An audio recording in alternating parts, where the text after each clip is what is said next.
I am Gayle Saunders here with Mal Davis, and we are Fourth and John talking about a new article that Mal dropped on the timeline today. Obviously, Yes, sir.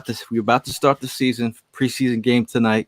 I thought it was a perfect time for you to drop this article. I know you've been working on it. I know you've been seriously digging in the crates for news nuggets and little tidbits about Jalen Hurts as the QB1 of the future. I know it's a narrative that people I think there's a lot of anti of that narrative, but I felt like you wanted to speak your piece, and I thought it would be a perfect opportunity for you to talk about this article you dropped today. Yeah, man, just excited, bro. Like you said, it's a lot of anti-hurt sentiment out here in the Eagles world. And, I felt like this was a good chance just to kind of provide a different narrative, right? That people talk about arm strength and people talk about accuracy and he can't be this and he can't be that. Talking about a 23-year-old in his first year starting, right? And so, I dug into the advanced statistics, also got into the advanced everything, anything I could get my hands on statistically, and then also just going back and watching the film again. And for anybody that read the article, I made it plain as day that yeah, I believe he's that guy, man. And I certainly believe that 2022 is going to be a nice step forward. And then into the future, man, I honestly believe Hurts has top 10 quarterback potential. Got us to the playoffs in a year with a new system, a new head coach, a lot of turnover on the offensive line, skill position players outside of Smitty that really weren't bringing it consistently and was still able to perform well. So just hype, man. Just excited about Hurts, excited about the future, and really excited about the game tonight. Two series, we get a chance to see it. Of course, the offense will be relatively vanilla, but we get a chance to see these birds back in action again, man. Finally. Now, talk about these narratives. I mean, let's get into it. I mean, you've been out there, you've been reading the comments, you've been seeing what people have been saying.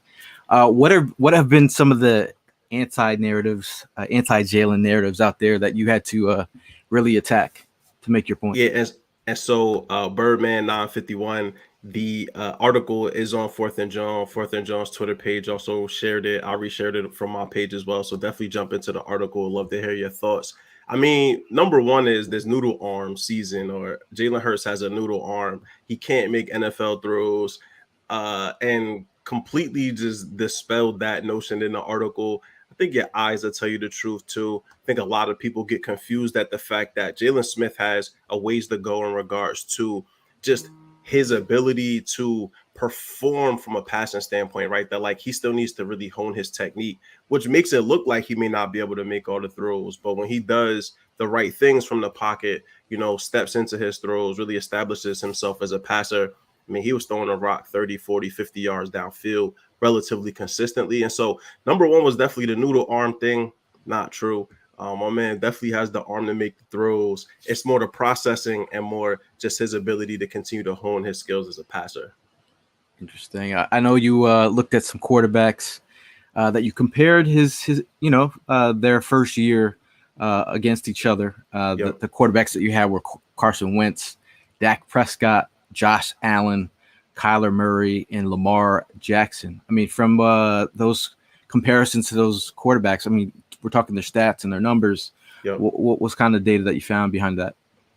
Well, the thing that really surprised me was again how well Hurts stacked up to that group. If you listen to like the rhetoric and you listen to the people talking about him, you would expect just getting into surface data, advanced stats and analytics that Jalen Hurts would have just gotten blown out of the water by those quarterbacks, right? Completely untrue. Stacked up really well against that subset of folks. I also compare his first year as a starter, Jalen Hurts, specifically against Cam Newton and also Russell Wilson. Compare favorably to them as well. Russ, Super Bowl champion, right? Went to a second Super Bowl, was an errant throw away from being a back-to-back champion. Cam went to a Super Bowl, league MVP, one of the best dual threat quarterbacks of all time. And so, again, Jalen Hurts stacks up well. I'm quick to remind people that we're talking about a now 24-year-old in his first full year as a starter now going into season two. And so, to a certain extent, you have to temper your expectations. But honestly, man, Jalen Hurts stacked up in air yards. Jalen Hurts stacked up when you were talking about completion percentage and getting deeper into those analytics, Jalen Hurts stacked up in regards to his overall velocity on his footballs from the NFL Combine the year he came out. I mean, pretty much any analytics that you wanted to compare him versus that subgroup of quarterbacks, he was right there, if not towards the top third, definitely smack in the middle. And so, again, we're talking about a dude that operated a run first offense, which was drastically different than Dak Prescott, than Carson Wentz, and also than Kyler Murray, but still was able to produce from an overall standpoint along those lines.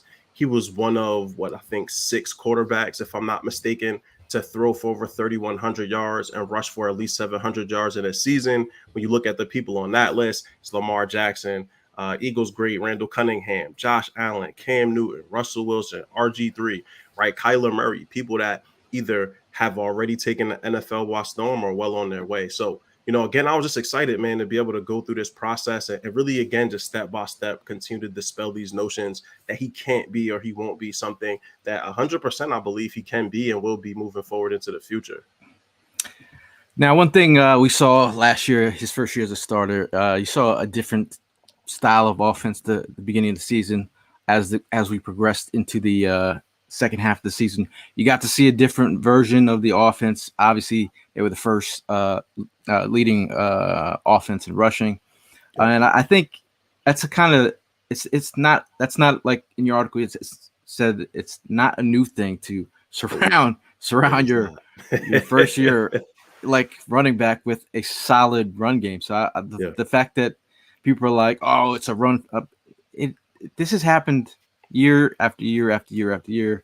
Yep. I don't know why that is such a big deal in sense of surrounding a young quarterback with a running game. Well, and that 52.7% run percentage was only slightly more than Tennessee, right? And so, and the 52.7% run percentage would not have led the NFL in run percentages over the past decade or so. And so, this offense wasn't some sort of standalone anomaly where they were trying to hide Jalen Hurts, and this is something different than the NFL has ever seen before. This is right on par with most young quarterbacks coming into the NFL that are really trying to find their sea legs, that still have a need to develop. And then one of the things that I wanted to highlight as well that I get into is also the number of different offensive linemen that started for the Eagles in 2021. And so they had 11 different starters on their line through 17 games, right? We lost Lane Johnson for a second. We had Mailata playing right tackle for a bit. Landon Dickerson had to find where he fit in. Jack Driscoll was playing well, then got hurt, then came back, right? And so there was a lot of players and people in flux along the offensive line, which of course is going to show whenever you're talking about a young quarterback. But I also believe that that's a big reason why Nick Sirianni and the offense made that shift towards becoming more run heavy, because you're taking advantage of a plus for you, right? You have a mobile quarterback, you have a physical offensive line, and it's much easier to move forward and hit people than it is to retreat and try to keep people off your quarterback. And so that shift towards being run heavy was an amalgamation of a lot of different things sort of coalescing together, but it definitely wasn't to hide Jalen Hurts. He can make the throws, he can make the plays. It's the processing piece, right? And I'm quick to say that part, that Jalen Hurts absolutely has to learn how to read defenses better. He has to know who his progressions are. He has to be willing to check down, and he has got to stop being so antsy in the pocket and running around or trying to run before letting plays develop. But I would also say that applies to just about any. Show me a 23-year-old quarterback that didn't have those same issues, and I'll show you a Hall of Famer, right? Because most of these players, most of these dudes coming in that early, gonna have issues, man. And so, going back through the film, I was definitely checking off places where I saw like, okay, this man made a heck of a throw right here. He's hitting 20-yard outs. He's hitting deep ends. He's hitting comeback routes. He's hitting timing routes to Smitty. He's doing the things that you expect from him to do. He just needed to do it more consistently and then also have more consistency around him, especially on that offensive line. Yeah, talk about consistency. When you're looking at the offense, you talk about also you talk about trust factor. Obviously they brought in AJ Brown, who is not only his best friend off the field, which having a best friend, you rely on trust. So the fact that he does have a trustworthy guy across from Devontae Smith now, I think that opens up things. And I really feel like in your piece, you also mentioned about, surrounding Jalen Hurts with talent. You look at Yeah. other guys across the league, and like when when you compare like Josh Allen and Jalen Hurts, we are not talking about their skill sets. We're talking about their situations and the fact that bringing in Diggs for him. I thought surrounding him with a reliable weapon. I think Yep. in a sense that's going to help Jalen Hurts when you bring in a guy like AJ Brown. So what do you think about the weapons that are surrounding Jalen? And that Josh Allen sort of comp is really important in this conversation because Josh Allen went from teetering on a bust, quote unquote, to a second team all pro the year that Stephon Diggs gets added to that offense, right? You're also talking about Arizona made a similar move to go get DeAndre Hopkins to add him to that Arizona offense that led to an uptick in production for Kyler Murray as well, right? Like Kyler Murray went from John Brown or sorry, Allen went from John Brown to Stephon Diggs, which is a huge jump. And so for me, AJ Brown is a game changer because he brings that physical element, because he brings that 50-50 catch opportunity. And I saw a quote from Darius Slay that said, with AJ Brown on the field, 50-50 balls go to 70-30s. That's huge, man. Right? Like you're talking about a guy that can take short yard passes all the way to the house, has always been a really good yak guy, aside from his 2021 season, which was a down season for Brown across the board. Man, that dude was breaking tackles left and right. And he's a menace with the football in his hands. And so I'm really excited to see how AJ Brown in the short to intermediate game, along with additional development for Dallas Goedert, where he's not sharing the spotlight with Zach Ertz any longer, but he is now the guy at tight end. He definitely will be able to continue to work the middle of the field. And then I continue to say I'm probably the most excited about Devontae Smith in year 2 because he'll no longer get all of the coverage and all of the people defensively looking at him. His average depth of target was really healthy. He was Jalen Hurts' most consistent downfield target. And so now you have all of these different players at all of these different places that are able to make plays all across the field. And we haven't even talked about Kenneth Gainwell. We haven't talked about Miles Sanders. We haven't talked about Boston Scott, right? Like we have maybe 8 different playmakers on this offense right now that will allow Nick Sirianni to feel more comfortable, calling more passes, getting that offense less run oriented and looking more like what you would think a NFL offense will look like with a quarterback that they have faith in. I'll definitely say, from a play calling standpoint, last year, there were times where Sirianni was just calling run after run after run. It was obvious that he and Jalen Hurts were still trying to figure things out. I don't think that they end up in those ruts this year. Some definitely good points in here. Want to see him work the ball more towards the middle of the field? Absolutely. Want to see him work more to the left of the field? Absolutely. Pete, I agree with you. It's not his arm, it's his footwork, 100%. And so that's why he goes to work with QB guru Tom House over the off season. He's watching film of Phillip Rivers and Andrew Luck because he wants to see folks in this same offense. He's watching cut-ups of Keenan Allen and how he's getting open because he wants to be able to anticipate where that rock has to go. And so, man, I'm just excited, bro. I've been standing on 17-0. I've been talking this business on the timeline for a minute.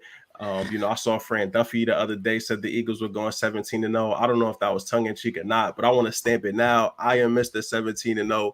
I've been on this before anybody else was.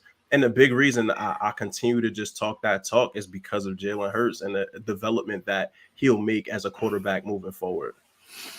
Yeah, I think one of the things I really feel like it's processing. I also feel like the technique, and again, the thing that I came up with during the offseason, trust the pocket. We know we trust the process in the city of Philadelphia.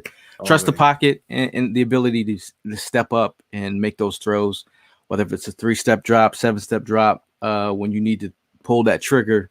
And I the hesitation can come with a young quarterback, and at times we saw that, and I think that's just where he needs to get to. And I'm just sitting back and putting out good energy. It's exciting for me to watch everything unfold, especially with a young quarterback. There's been times where we've seen plenty of young quarterbacks, whether it was a Donovan McNabb coming into his own, a Carson Wentz coming to his own, hell, a Nick Foles coming to his own in the Super Bowl game. Watching quarterbacks come into their own, like they have a defining game moment where everyone just like, okay, he's the guy. So I'm hoping this season we have a potential game where everyone collectively, it's not because right now it's like one of the Marvel movies. We have guys over here, we have fans over here, Yeah. but hopefully we all come together. Now, tying up the article, which is awesome. So if you haven't read the article, make sure you get a chance to read that. Mal put that out on Twitter, and it'll be out on Facebook as well. Is it on Facebook as well? It's It on will Twitter be for sure. It will be out there. It will be out there. Looking forward to the season, or looking forward to him as QB1. What can be your final argument to get people thinking that way? I mean, first I want to say I don't know that there'll be one game where it's like, oh my God, he made it. Because according to Nick Sirianni, that game last year was the Kansas City game, right? And so I think the biggest thing for me that I've come to realize in this in this Jalen Hurts conversation is that his teammates stand behind him, his coaching staff is behind him. Howie Roseman made the move to go get AJ Brown because he stands behind him. Former players stand behind this guy. I'm going to trust them more than I'm going to trust haters, right? And like there's a whole contingent of people that will never believe Jalen Hurts is that guy. We could go 17-0. He could be runner-up for the MVP. He could have the best Eagles quarterbacks history game in franchise history. And then folks will still say, but it was everybody else. And so I personally don't really care if folks get down. I just want folks to put some respect on that man's name, right? Like Birdman when he showed up to the Breakfast Club. Yo, just put some respect on Jalen Hurts' name.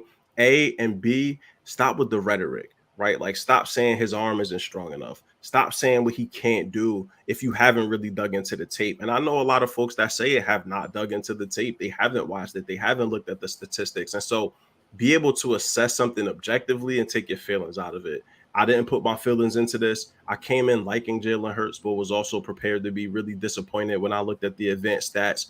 And again, when I did this comparison of him versus the pool of quarterbacks, and we're talking about like really, really, really good quarterbacks that he was compared to, he measured up as a first-year starter. His goal this year is to take the next step forward. Do I think the next step forward is an NFC Championship game? A lot of things got to break correctly for that to be the case. But making it back to the playoffs and tangibly looking like a more established young pocket passer in his second full year as a starter, I think will really be a testament to the fact of what I'm saying is the truth, right? And you can believe it or not. I laid the facts out for you. It's up to you to read it and believe what you want to believe. My job is not to change your mind as much as, again, to provide an alternative sort of perspective on this argument. Jalen Hurts has become this really polarizing player in the city of Philadelphia. And I mean, in my opinion, he's not done anything to deserve it. So, like I said, man, shout outs to Lord Brunson for Hurts season. I'm definitely on board with the Hurts season bandwagon. I'm all in. I'm excited. And yeah, man, I think that again, this year will be the defining moment in his career. And 5 years down the road, when we're looking back on these early years of how he played, I'm hoping that is reminiscent of how folks talked about Josh Allen, right? That getting him the right players, allowing him the time and space to develop, gives him that opportunity to make that big leap in his third year in the NFL and lead us to the promised land, man. I'm ready for another Super Bowl. I'm ready to talk trash again to Washington fans and Cowboy fans and Giants fans. This has been a great run, especially since none of them have won anything since 2017, right? And so, just excited to see the next steps and the next phase for this Eagles offense specifically. Yeah, man. I think that's where I'm right there with you, Mal. Again, it's just a matter of letting it. Sometimes it's weird because it's the patience. I don't think anybody has patience these days. I mean, you got Amazon. You can get anything in 2 minutes. The next day you can get anything. You got Uber Eats at your door. Patience. there's a lack of patience these days. So I feel like not everyone. Rome wasn't built in a day. So not at all. It is what it is. Today, I'm very excited to get an opportunity to go down. Me and Mal will actually be yes, at sir. the first preseason game, and the last preseason game this year. There's only one game there this year, so we're gonna have a good opportunity to watch that first couple drives. All I want to see is the offense run smoothly. I want to see them connect. I want to see no injuries. I want to see please no injuries. That's it right there. And I want to see I want to see Eagle fans root their quarterback on and have a good time out there.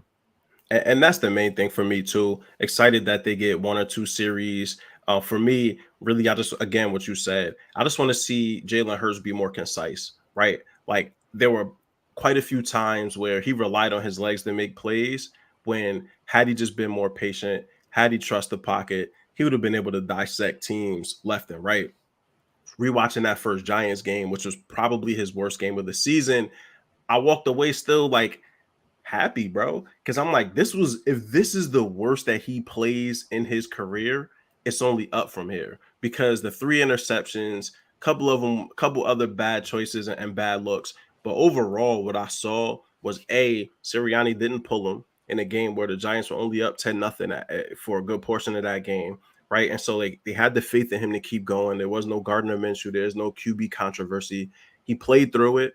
And they moved on the next week, right? And so there were plenty of signs that he can and will be the man of the future. Let's see it start today. But 17-0, man, I'm gonna be counting these stats. I'm gonna be counting these wins.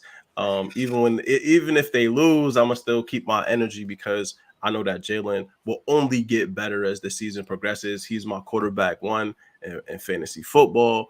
I'm ready for another explosive year for the Eagles and for Jalen Hurts specifically. And for those who are just chiming in, if you want to read Mal's article, check it out at fourthandjohn.com. Yes, sir. He just posted it on Twitter. We posted it on Facebook as well. Let him know what you thought of the article. Please do. Mal's one of my favorite writers. We're just lucky that we have him, because he's an amazing writer, amazing dude as well. Appreciate you, bro. But yeah, I mean, we just wanted to check in right before this preseason game. I'm excited, and as always, it's go Birds, and we'll see you guys. Go Birds, man. We'll see you guys in the next one.